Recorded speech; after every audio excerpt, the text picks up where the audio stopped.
Okay, Art and Fear, Chapter 8, Conceptual Worlds. The answer you get depends on the questions you ask.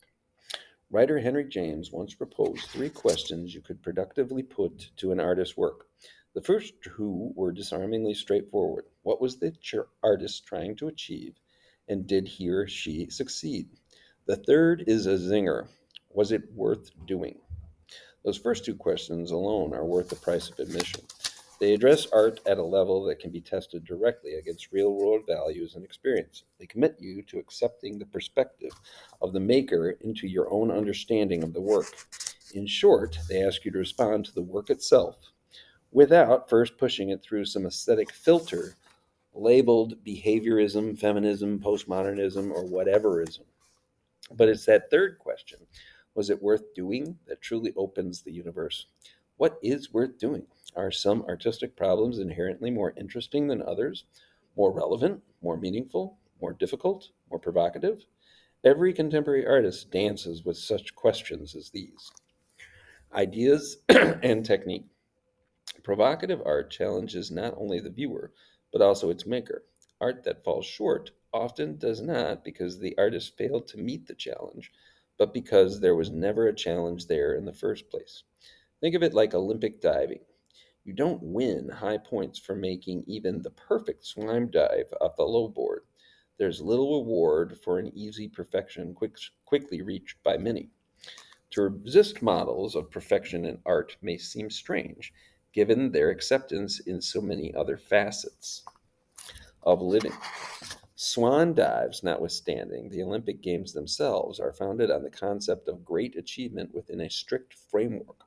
Honors in the 100-meter dash, after all, go not to the runner who displays some intriguing personal skip, but the one who reaches the set goal first. The burden for the artist, as Anne Truitt observes in her day book, is that the lawyer and the doctor practice their callings. The plumber and the carpenter know what they will be called upon to do. They do not have to spin the work out of themselves, discover its laws, and then present themselves turned inside out to the public gaze. Clearly, that is not an easy space for you to put yourself in, and indeed, many artists don't. Artists who need ongoing reassurance that they're on the right track routinely seek out challenges that offer the clear goals and measurable feedback, which is to say, technical challenges. The underlying problem with this is not that the pursuit of technical excellence is wrong exactly, but simply that making it the primary goal puts the cart before the horse. We do not long remember those artists who follow the rules more diligently than anyone else. We remember those who made the art from which the rules inevitably follow. More insidiously, technical standards have a way of taking all of the trapping of aesthetic standards. There is widespread agreement, for instance, that it is a genuine challenge to impact rich blacks and subtle high values in a photographic print. At some point, however, this seemingly neutral observation gave rise, especially among West Coast landscape photographers, to a moral imperative that the photograph should display such tonal perfection. This is the genre established itself. Criteria for judging a print increasingly concentrated on the virtuoso technical performance needed to produce the desired tones. Subtlety of tone became quite often literally the primary content. An equivalent fate befell much 20th century symphonic music, which was seduced by arcane harmonic theory to the degree that its critical audience drifted progressively to other idioms like jazz that remain grounded in the rhythms of the real world. To the viewer who has little emotional investment in how the work gets done, art made primarily to display technical virtuosity is often beautiful, striking, elegant, and vacant. To the artist who has an emotional investment in everything, it's more a question of which direction to reach. Compared to other challenges, the ultimate shortcoming of technical problems is not that they're hard, but that they're easy. Artists naturally would be the last to admit that, if only because heroic accounts of grueling hours spent building the mold or casting the hot metal remain de rigueur of artistic conversation. But while mastering technique is difficult and time consuming, it's still inherently easier to reach than an already defined goal, the right answer, than to the form of a new idea. It's easier to paint the angel's feet to another masterwork than to discover where angels live within yourself. If technique were the core issue of art, our nominee for the famous artist wax museum would be the lifer of San Quentin, who spent 20 years constructing a perfect replica of the Eiffel Tower from toothpicks. And well, yes, in its own way, it was pretty impressive. But that's not the way it works. Simply put, art that deals with ideas is more interesting than art that deals with technique. Yes, there is a difference between art and craft. It's just that both terms are so overgrown with fuzzy definitions that drawing a clear distinction between them is close to impossible. We'll settle here for a fuzzy distinction. Think of craft and you think of furniture shaped by Sam Malouf, of handmade clothing flouted by the Renaissance fairs, of everything made before the Industrial Revolution. Think of art and you think of War and Peace, a Beethoven concerto, the Mona Lisa.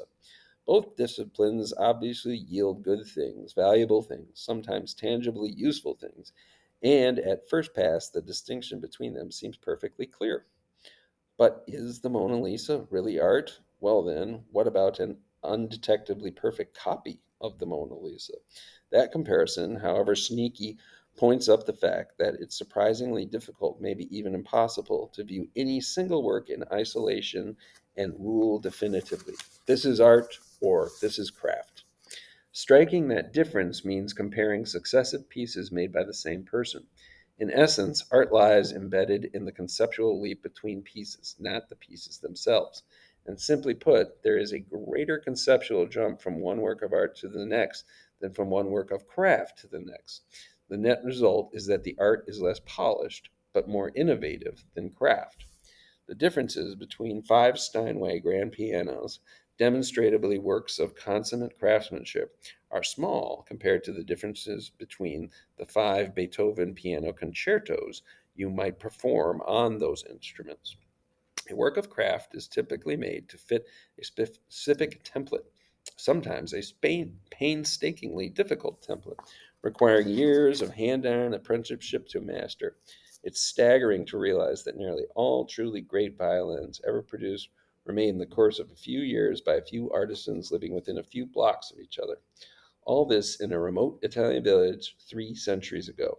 The accomplishments of Antonio Stradivari and his fellow craftsmen point up the one real difference between art and craft. With craft, perfection is possible. In that sense, the Western definition of craft closely matches the Eastern definition of art. In Eastern cultures, art that is faithfully carried forward, the tradition of an elder master is honored. In the West, it is put down as derivative. Yet curiously, and that might not be so true anymore, guys, but it was in the book. So, all right. Yet curiously, the progression of most artists' work over time is a progression from art towards craft. In the same manner that imagination gives way to execution, as any single work builds upon completion, an artist's major discoveries usually come early on, and a lifetime is then allotted to fill out and refine those discoveries. As the Zen proverb suggests, for the beginner there are many paths, for the advanced, few. At any point along the path, your job as an artist is to push craft to its limits without being trapped by it.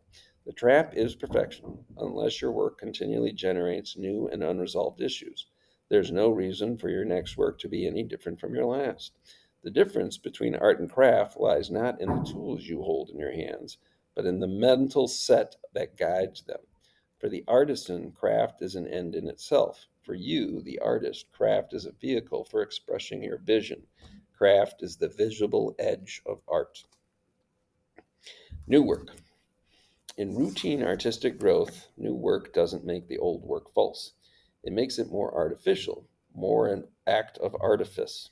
Older work is oftentimes an embarrassment to the artist because it feels like it was made by a younger, more naive person, one who was ignorant to the pretension and striving in the work. Earlier work often feels, curiously, both too labored and too simple. This is normal. New work is supposed to replace old work. If it does so by making the old work inadequate, insufficient, and incomplete, well, that's life. Frank Lloyd Wright advised young architects to plant ivy all around their early buildings, suggesting that in time it would grow to cover your youthful indiscretions. Old work tells you that you were paying attention to then. New work comments on the old by pointing out that you were not previously paying attention to it. Now, this would be all smooth and lovely, except that new work can turn to old work in an instant, sometimes indeed in the instant immediately following the work's completion. Savoring finished works may be the last only an eye blink. This is certainly unpleasant, but it's a good sign. Creativity. Readers may wish to note that nowhere in this book does the dreaded C word appear. Why should it? Do only some people have ideas, confront problems, dream, live in the real world, and breathe air? That's an aside. Habits. Habits are the perpetual vision of the mind, churning away just below the level of conscious decision making. They scan a situation with a conceptual eye to disregarding most of it. The theory is simple enough: respond automatically to the familiar, and then free to respond selectively to the unfamiliar. Applying that theory, however, is a bit dicier. Indulge in too many habits, and life sinks into mind dulling routine. Too few, and coping with a relentless stream of incoming detail overwhelms you, as much as users of certain psychototic drugs become mesmerized once they notice that every blade of glass is growing. It's a matter of balance, and making art helps achieve that balance. For the artist, sketch pad or a notebook is a license to explore. It becomes entirely acceptable to stand there for minutes on end, staring at a tree stump.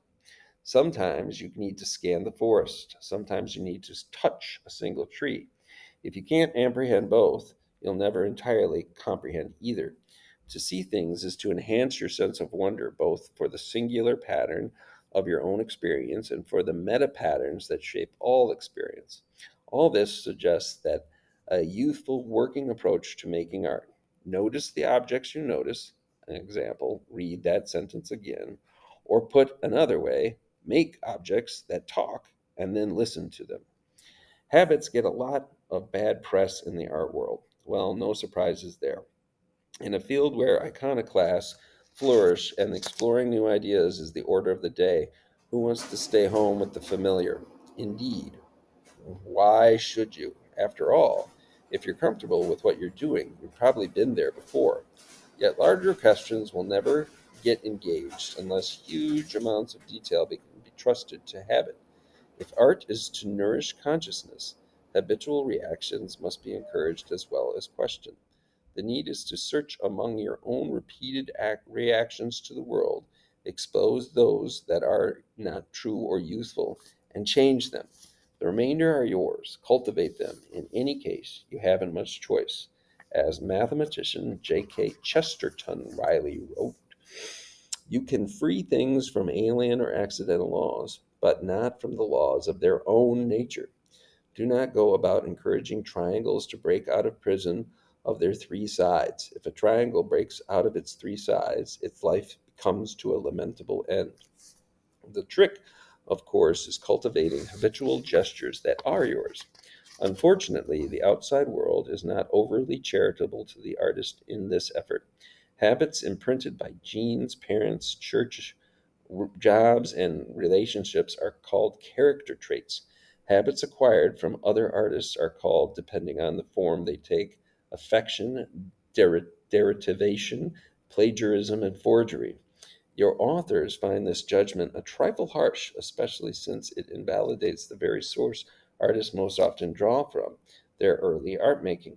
The effect on the artist, however, isn't nearly so dire as critics would have it appear. Many people first respond deeply to art, indeed, respond deeply to the world, upon finding works of art that seem to speak directly to them.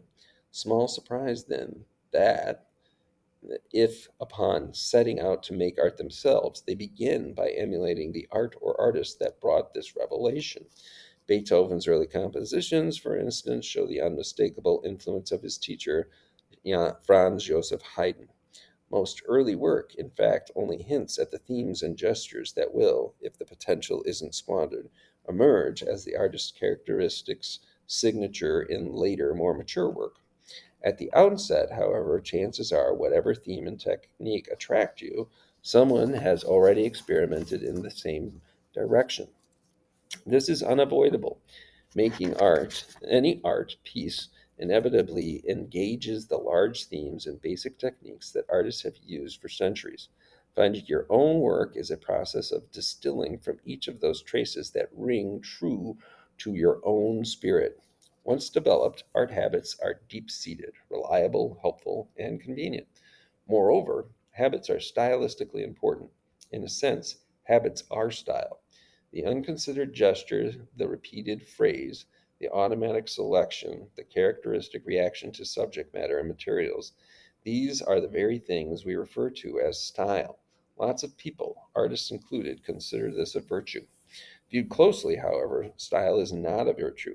It is, inevitably, the inescapable result of doing anything more than a few times.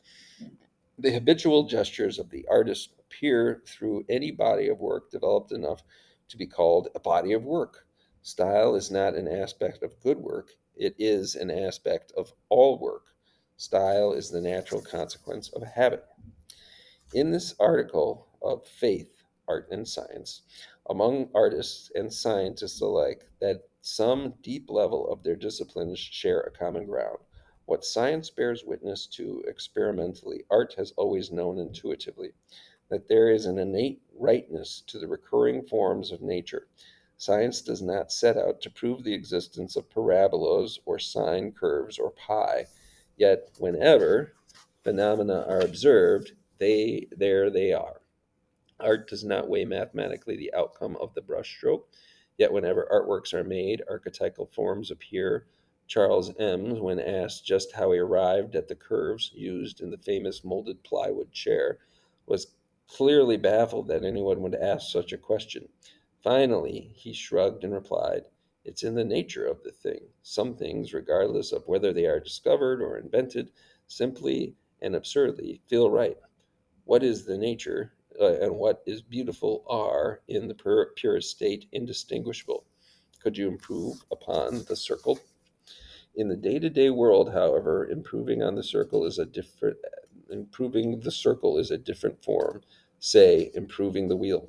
Science advances at a rate that technology provides tools of greater precision, while art advances at the pace that evolution provides minds with greater insight, a pace that is, for better or worse, glacially slow. Thus, while the stone tools fashioned by the cave dwellers an ice age ago are hopelessly primitive by current technological standards, their wall paintings remain as elegant and expressive as any modern art. And while 100 civilizations have prospered, sometimes for centuries, without computers or windmills or even the wheel, none have survived even a few generations without art. All of that is not meant to cast art and science into some sort of moral foot race, but simply to point out that in art as well as in science, the answers you get depend on the questions you ask. Where the scientists ask what equation would best describe the trajectory of an airborne rock, the artists ask what it would feel like to throw one. The main thing to keep in mind, as Douglas Hofstadter noted, is that science is about classes of events, not particular instances. Art is just the opposite. Art deals with any one particular rock, with its welcome vagaries, its peculiarities of shape, its unevenness, its noise. The truths of life as we experience them, and as art expresses them, rather, as art expresses them, include random and distracting influences as essential parts of their nature. Theoretical rocks are the province of science. Particular rocks are the province of art. The richness of science comes from really smart people asking precisely framed questions of carefully controlled events. Controlled in the sense that such random or distracting influences don't count. The scientist, if asked whether a given experiment could be repeated with identical results, would have to say yes, or it wouldn't be science. The presumption is that at the end of a scientific experiment, neither the researcher nor the world have changed, and so repeating the experiment would necessarily reproduce the same result. Indeed, anyone performing the experiment correctly would get the same results, a circumstance that on occasions leads to multiple claims for the same discovery. But the artist, if asked whether an art piece could be remade with identical results, would have to answer no, or it wouldn't be art. In making a piece of art, both the artist and the artist world are changed. And re asking the question facing the next place canvas will always yield a different answer. This creates a certain paradox, for while good art carries a ring of truth to it, a sense that something permanently important about the world has been made clear, the act of giving form to that truth is arguably unique to one person and one time. There is a moment unique for one person and one time. There is a moment for each artist in which a particular truth can be found. And if it is not found, then it will never be. No one else will ever be in the position to write Hamlet. This is pretty good evidence that the meaning of the world is made, not found. Our understanding of the world changed when those words were written. We can't go back any more than Shakespeare could. The world thus alters, becomes a different world, and all our alterations being part of it. The world we see today is the legacy of people noticing the world and commenting on it in forms that have been preserved.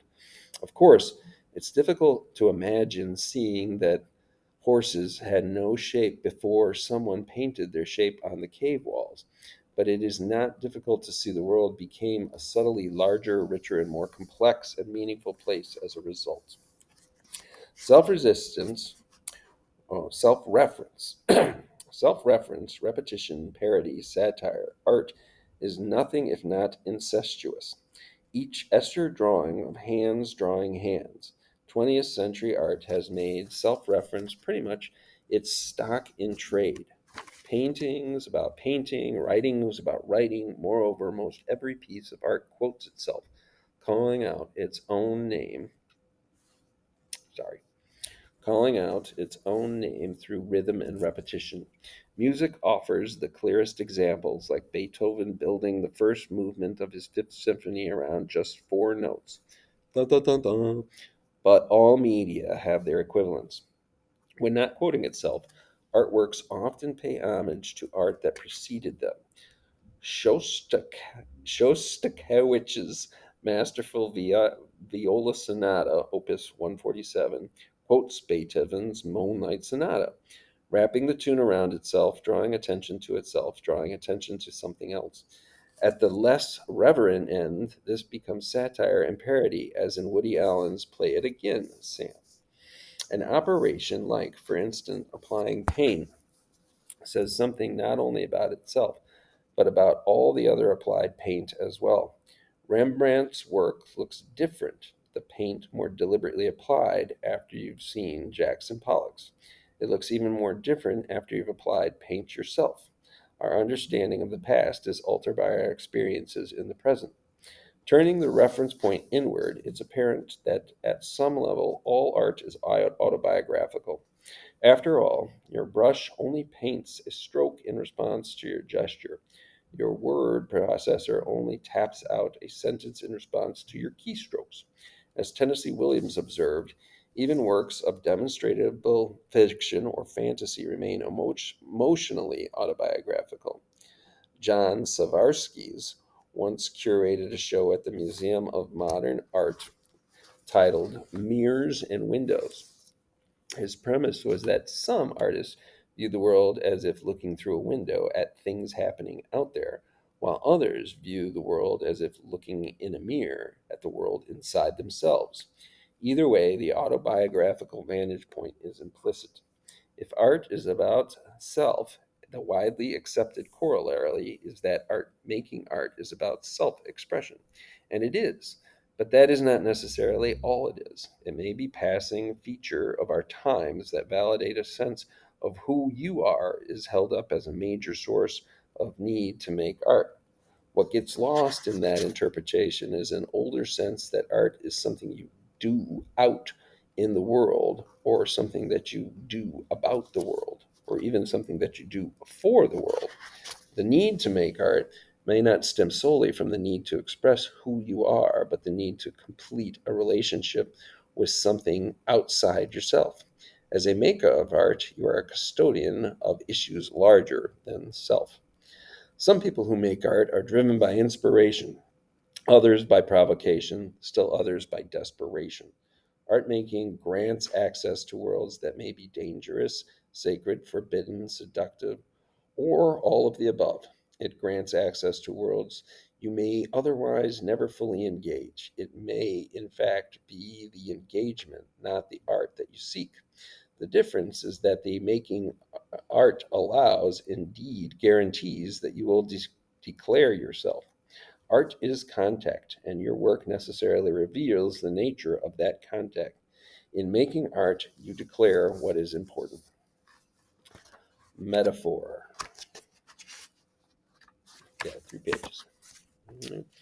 When you start on a long journey, trees are trees, water is water, and mountains are mountains. After you have gone some distance, trees are no longer trees, water no longer water, mountains no longer mountains. But after you have traveled a great distance, trees are once again trees, water is once again water, and mountains are once again mountains. Zen teaching.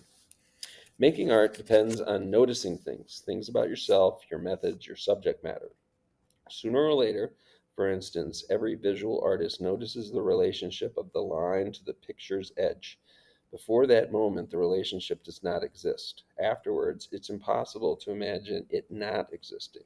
And from that moment on, every new line talks back and forth with the picture's edge. People who have not yet made this small leap do not see the same picture as those who have. In fact, conceptually speaking, they do not even live in the same world. Your work is the source for an uncountably large number of such relationships, and these relationships in turn are primary source of the richest and complexity in your art. As your art develops, conceptual relationships increasingly define the shape and structure of the world you see. In time, they are the world. Distinctions between you, your work, and the world lessen, grow transparent, and finally disappear. In time, trees are once again trees. Viewed over a span of years, changes in one's art often reveal a curious pattern, swinging irregularly between long periods of quiet refinement and occasional leaps of a runway change. And though it's beyond our purposes here, we can't help but note the tantalizing similarity between this pattern and the manifestations of chaos theory in mathematics. Sometimes our perception of the world flows smoothly and continuously from one state to the next, and sometimes it flips over unexpectedly and irrevocably into a different configuration entirely. As school kids, we memorize famous examples, like Newton's apple delivering him the law of gravity, but always with the caveat that such events are rare, probably excessively rare. After all, how often does anyone get a chance to rewrite the underlying laws of physics? Yet it's demonstratively true that all of us, from time to time, experience such conceptual jumps, and while ours may not affect the orbit of planets, they markedly affect the way we engage the world around us. Study French, for instance, and you'll likely spend the first month painstakingly translating it word by word into English to make it understandable. Then one day, voila, you will find yourself reading French without translating it, and a process that was previously enigmatic has become automatic. Or go mushroom hunting with someone who really knows mushrooms, and you'll first endure some downright humiliating outings in which the expert finds all the mushrooms and you find none. But then, at some point, the world shifts. The woods magically fill, mushrooms everywhere, and a view that was previously opaque has become transparent. For the artist, such lighting shifts are central mechanism of change. They generate the purest form of metaphor. Sorry, purest form of metaphor. Connections are made between unlike things. Meanings from one enrich the meaning of the other, and the unlike things become inseparable. Before the leap, there was light and shadow. Afterwards, objects float in space where light and shadow are indistinguishable from the objects they define. Recently, a painter of some accomplishment, but as insecure as the rest of us, was discussing his previous night's dream with a friend over coffee. It was one of those vivid technicolor dreams, the kind that linger on in exact detail even after waking. In his dream, he found himself in an art gallery, and we walked inside and looked around. He found the walls hung with paintings, amazing paintings, paintings of passionate intensity and haunting beauty. Recounting his dream, the artist ended fervently with, "I'd give anything to be able to make paintings like that." "Wait a minute," his friend exclaimed. "Don't you see? Those were your paintings. They came from your own mind. Who else could have painted them?" Who else, indeed? Of course, you can deny your dreams, but the results will be formally dreary. Insist that the world must always remain X, and X is indeed exactly what you'll get. But that's all the world will ever be, and all your art will ever be. When your only tool is a hammer, so the saying goes, everything looks like a nail. Imagination and execution take their rightful common ground in possible acts, paintable pictures, danceable steps, playable notes. Your growth as an artist is a growth towards fully realizable works, works that become real in the full illumination of all that you know, including all you know about yourself. Long chapter, but a good one.